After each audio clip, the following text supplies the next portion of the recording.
Sitting down one-on-one with Portland Mayor Ted Wheeler, asking about one of the issues you care most about, the homeless crisis. When you ask me, do I understand the frustration? Oh yes, I do. The homeless crisis is absolutely the #1 issue in this city. So many of you fed up with city leadership saying more needs to be done. The mayor says work is underway. Progress will be slow. Let's not pretend we have some magic wand that we can wave and it's going to go away tomorrow. It won't. Here's the story. I'm Pat Doris. Welcome to The Story. Tonight we're starting off with an in-depth discussion with Portland Mayor Ted Wheeler. Even if you don't live in the city, I think you're going to find this really worth your time. Respect him or not, some of the biggest problems in our area land right on his doorstep. One of the toughest to deal with, of course, is the ongoing homeless crisis. We know that you care a lot about that. Our emails fill with comments and questions when we do homeless stories, and they're some of the most watched videos on our YouTube channel. Our Blair Best sat down with Wheeler this morning and asked several tough questions about how the city is dealing with the homeless. But we also wanted to take some time tonight to celebrate the beauty that's around us. And man, do we have a great story for you coming up on that. Laurel Porter and photojournalist Kurt Austin went along with a musician who hauls a huge grand piano into some of the most remote corners of the state. He plays classical music concerts with stunning backdrops. And so I was really inspired by that because it brought the fine arts outside of these places that sometimes feel exclusive and brought them into places that belong to all of us, our public land. Oh, that's going to be a good one. I hope you'll stick around for that. It's definitely worth your while. And if you're wondering how they got the grand piano up the mountain, well, we're going to show you. But first, let's get to our interview with Mayor Ted Wheeler. That is our big story tonight.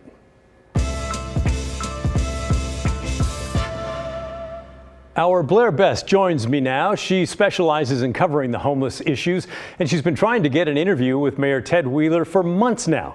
Finally, today was the day, and you got roughly 20 minutes, and you filled it with questions. That's right. Given the state of Portland streets right now, and with students starting school this week, I really wanted to touch base with him on this new ban on camping near schools, which he enacted a couple of weeks ago, because in some areas, it's seeing little results.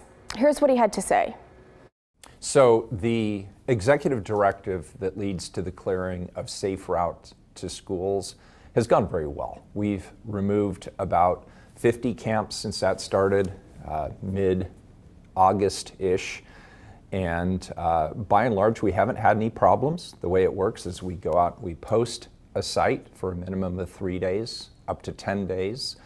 We let the folks who are camping in those areas know that we'll provide services. We'll provide them shelter, we'll provide them transportation to shelter, we'll store their belongings if they want us to do that. We've actually referred 7 people to alcohol and drug treatment, which I think is something that's pretty fantastic. That's great. But it's gone well. By and large, when we sit down and we meet with the campers and we explain to them why they can't camp in those particular locations, they understand and they typically leave. But we have offered about 350 people shelter since, or 350 people have taken us up on our offer of shelter over the last several months. So that's positive. It's good to hear that hundreds of people have accepted shelter, but things are still not perfect with the effort, right? Far from it, Pat. Just a quick story here. On Sunday, I was at the homeless camps outside the Metropolitan Learning Center in Northwest Portland, and the campers there were posted for removal on September 1st. But they told me that they tore the signs down and are now camping in protest of this ban. Now, parents who see this are concerned to send their children to school on those routes. So I asked Mayor Wheeler what's being done about this. Well, we've got to combine those two things, right? The reality is we always expect people to protest or to push back or some people to come back. But again, this is based on the reality that kids are walking around camps by walking into traffic to get around camps. That's not safe for the kids.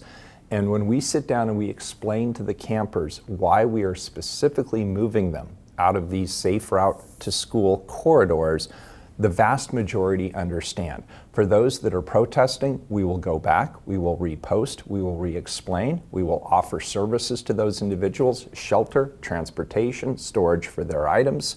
We'll offer them access to drug and alcohol treatment if that's what they need. If they need other services, we'll navigate them towards those services too. But at the end of the day, they cannot stay in those locations because they're not safe and they're not healthy. So it's not like the city just swoops in, grabs all their stuff and tosses it away. But despite all that, I think a lot of folks still don't think it's making much difference. Well, that process that we just heard from Mayor Wheeler, it's so lengthy and it takes so much time and so many resources that, quite frankly, the city just doesn't have. So I talked to the mayor about people who have told me that they're losing faith in our city government when it comes to this process. I'm not surprised. After 4 years of horrific focus on what is clearly a humanitarian crisis on our streets, I totally get that. I mean, look, I live here. My kid goes to school here. I shop here. I go out to bars and restaurants in the city of Portland. I hear it all day long. I hear it early morning to late at night. I get the emails, I get the texts, I get the cat calls, I get people approaching me all the time. I understand the frustration, and believe me, I share it. But we are making progress. We've made progress on the high crash corridors. We've made progress on the safe routes to school. We made progress by combining all of our resources under one centralized command that meets daily to talk about where the big problems are and where we need to focus our resources and how we need to address those resources. We've greatly improved our shelter capacity. The city of Portland, although it's not historically where we go, we're now in the mental health delivery business through the Portland Street Response. We're now in the substance abuse treatment space through our contributions to the Bybee Lakes Treatment Center and the DePaul Treatment Center. And we're going to keep doing everything we can until this issue is addressed. But when you ask me, do I understand the frustration? Oh, yes, I do. The homeless crisis is absolutely the #1 issue in this city, and I've made it my #1 issue. Not just as mayor, this is my life. I mean, this is what I focus on right now, and I'm going to continue to focus on it for as long as the people of this city see fit to have me as their mayor. Okay, now I have no doubt that his life is not that fun. I mean, why anybody would want to be mayor is beyond me. But I think that a lot of people still feel there's still significant problems on our streets. Well, Pat, the reality is that so many people living on the streets, they don't want to go into shelters. They'd rather stay in their tents for a myriad of reasons. But many are waiting on housing vouchers, and those wait lists are long. So I asked the mayor, does the city have a different plan of attack that gets these people off the streets without going into a shelter? We've tried different strategies. When it comes to shelter, the city actually has a program with the county where we reserve 100 shelter beds specifically to address the high crash corridors as well as the safe routes to school. So we have had adequate shelter beds for those who've requested it. About 350 people have been directed to shelter, have accepted our offer of shelter since these programs started. But we don't have enough shelter. And ultimately what we're seeing Portland look at, as well as other cities look at, is to answer the question, if not here, then where? And where needs to be a safe, secure, clean location with access to toilets, litter collection, and ideally navigation to other services, whether it's mental health services, substance abuse and treatment services, domestic violence survivorship services, youth services. We have to have a much better safety net in place. And I have one more thing I want to say on this. We're creating this safety net at the local level as a result of the failure of our state to have a mental health safety net. We don't really have one. Or a substance abuse treatment safety net. We don't really have one. We are regularly put in a position where judges and others are releasing people from our state mental health hospital, or there's a shortage of beds in our state penitentiaries, and people are being released. Where do you think they go? They become our problem at the local level, not just here in Portland, but I meet with mayors from all across the state. They become our collective problem at the municipal level. And we're not set up to address these kinds of significant social problems, but we are rapidly tooling up and getting the people, the resources, and the personnel that we need, the financial resources to back it to make sure that we can address these problems. And I think while the progress is slow and we're far from declaring victory, I do believe we're making good progress, and I'm going to continue to make sure that we do. All right, thanks for that, Blair. Great reporting as always. Thank you, Pat. Let's go back to that interview for just a minute, because I couldn't help but notice during Blair's talking with the mayor that he pulled a pivot, which I think is award-worthy. The pivot is when a reporter asks someone a question, and instead of answering that question, the politician pivots and answers a question they would like to answer. So in this case, Blair asked the mayor about safe school routes and how the city is keeping homeless campers from settling back into spaces that had just been cleared out of other campers. Instead, he decides to answer a different question. What do they tell the campers to get them to leave? Get the difference? Okay, let's watch. How is the city enforcing that people don't come in right behind them and camp in that same location near the schools? Right, and we do expect that that'll happen. And one thing we've learned is once we clear an area, typically some people will come back even though there's no right to return. But this is really about sitting down and explaining one-on-one with individuals. We're not telling them they can't camp in the city of Portland. In this case, what we're telling them is there's very specific reasons why they cannot camp on the safe route to school. That has to do with health, it has to do with safety, it has to do with the safety of our kids, and the vast majority of people understand and they do comply. Okay, interesting answer, but it's not the question that Blair asked. And for that amazing display of interviewing pivot, I am so proud to award Mayor Ted Wheeler our Pivot of the Day Award. Yay! If you'd like to watch the full interview with the mayor, you can find it right now on the KGW YouTube channel. Still ahead on the story, classical music played in the grandest concert hall of all, the open air of the Cascades. I hope people find moments of magic in nature. I hope people feel something because of this music. And Laurel Porter takes us outside to an unforgettable musical experience on Mount Bachelor when the story returns.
Here in the West, we're fortunate to have thousands upon thousands of acres of public lands to enjoy.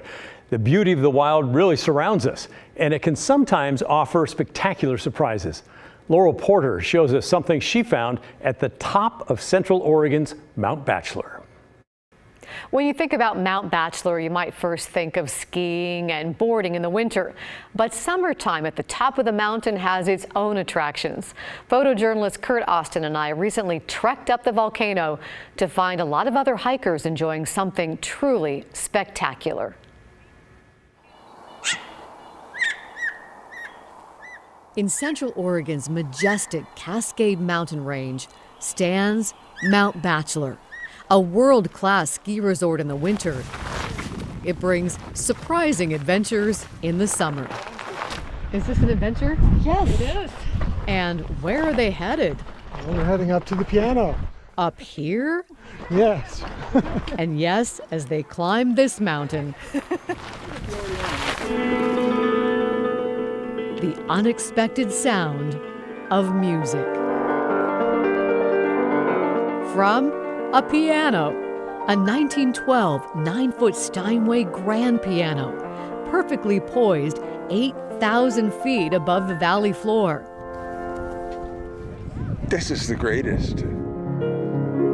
As pianist Hunter Nowak transforms the surrounding mountain range into an outdoor classical music concert hall.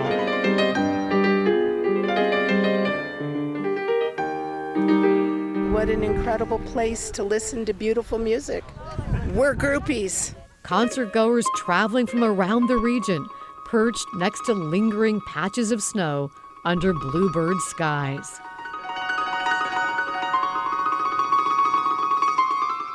It's amazing. It really is amazing. And so the music becomes a soundtrack to their experience in this landscape.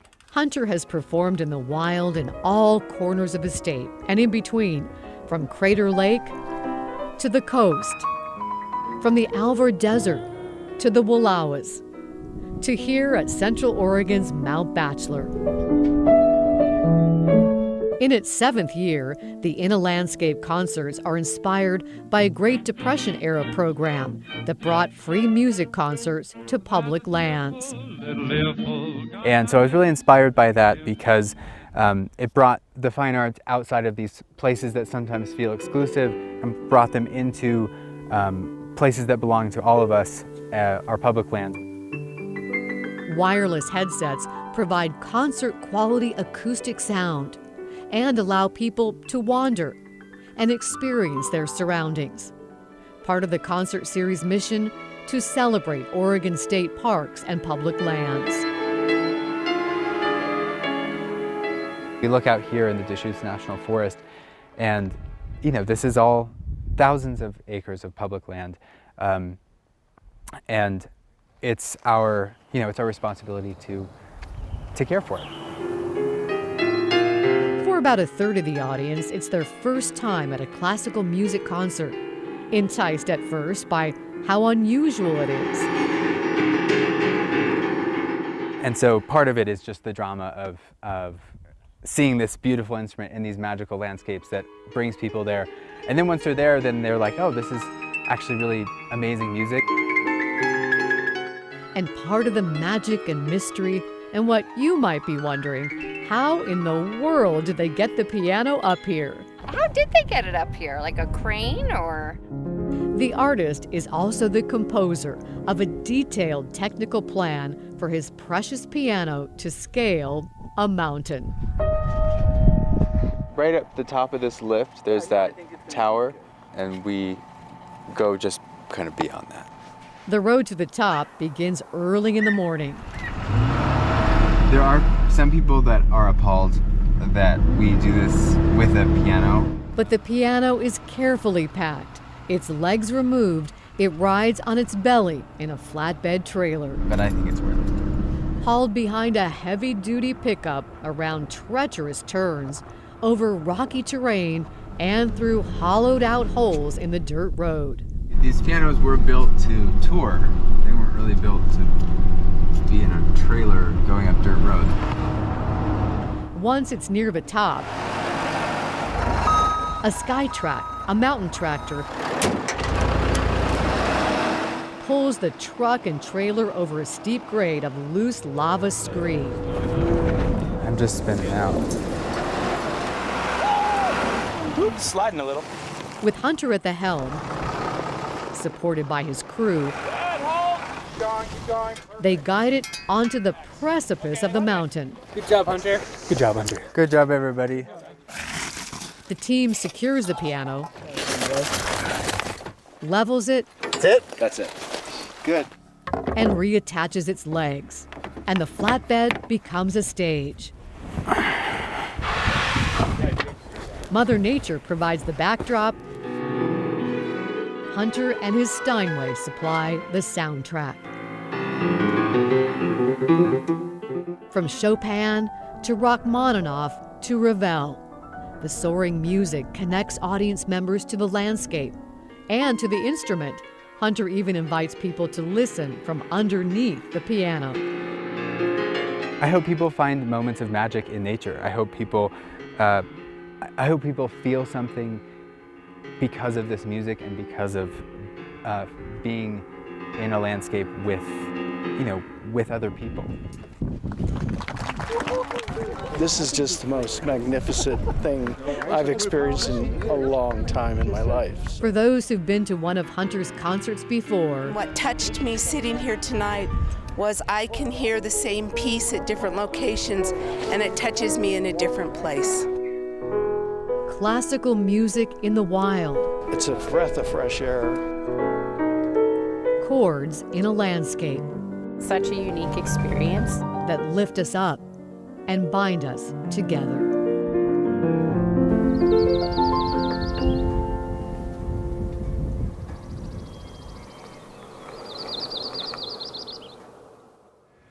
In a Landscape, Classical Music in the Wild is an Oregon nonprofit. Nearly half the people who've attended the 145 concerts over the years attended for free. There are several more concerts in the region this season. You can find ticket information on their website or in this story on KGW.com. And Pat, by the way, Hunter Nowak released his first classical music album this summer. In a Landscape went to #1 on the classical music Billboard charts. Of course it did. I love your stories with Kurt. You two are so great. Thanks a lot, Laurel. We'll be back right after this.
Let's take a look now at the Oregon governor's race and a political action committee that's gotten a lot of attention in recent years, Timber Unity.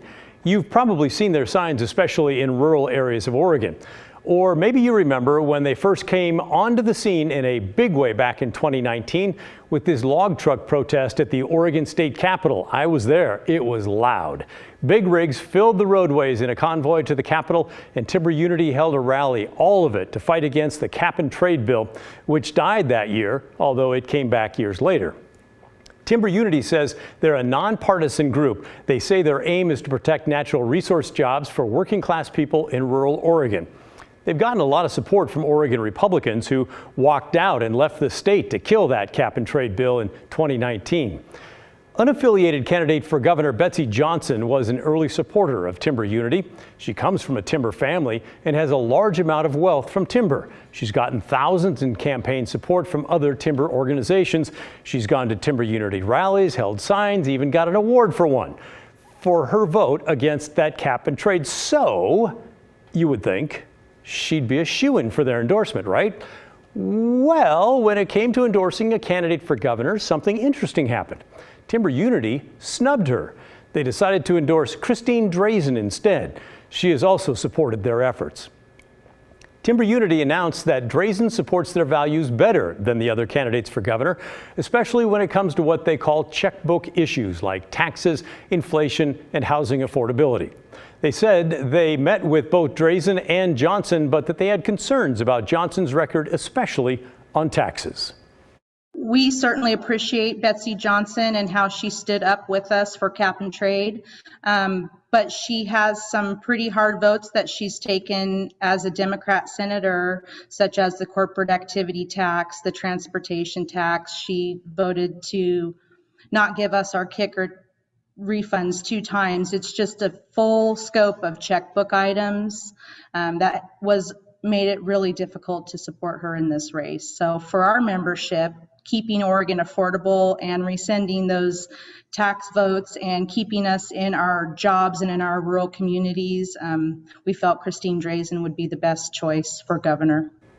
In their announcement, they said Christine stands out as someone who truly listens and understands how the policies coming out of Salem impact family businesses and working people.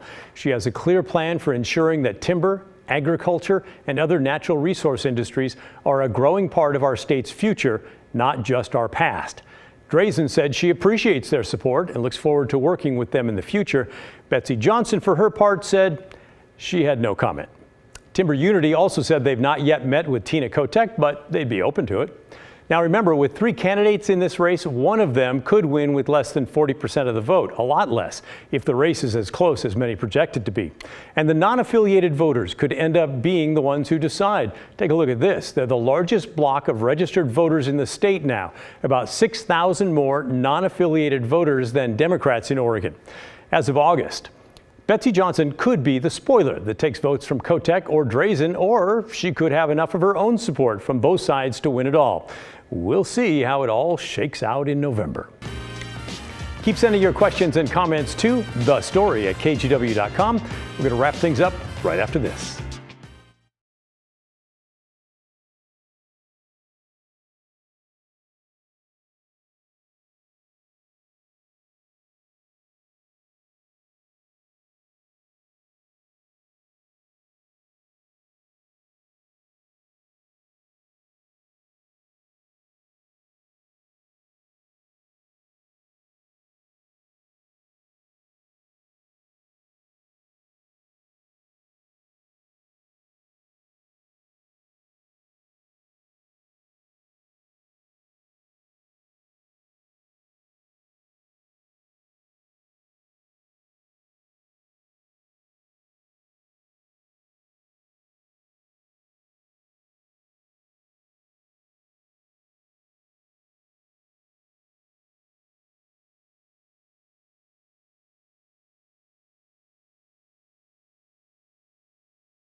Well, that's the end of our show. Thanks for watching. And remember, the story, our story, well, that never ends. I'll see you tomorrow.